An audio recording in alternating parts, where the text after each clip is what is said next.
আজকে আমি খুব খুশি, একজন সহৃদয় ব্যক্তি আমাকে ফোন করে কালকে রাতে বলল যে কিছু খাবার বেঁচে গেছে এক বন্ধুর বিয়ে, তাই জন্য আমাকে নিয়ে আসতে অসহায় মানুষদেরকে দেওয়ার জন্য।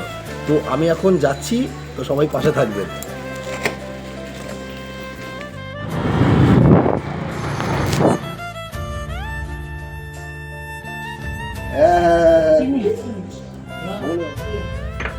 সুন্দরভাবে গুছিয়ে আমাকে দিচ্ছেন সাধারণ মানুষকে খাওয়ানোর জন্য।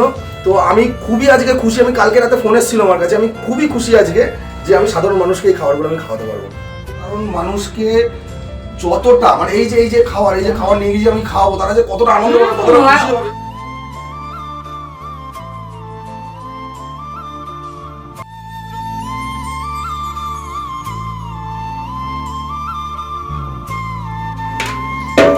তো থ্যাংক ইউ সো মাচ।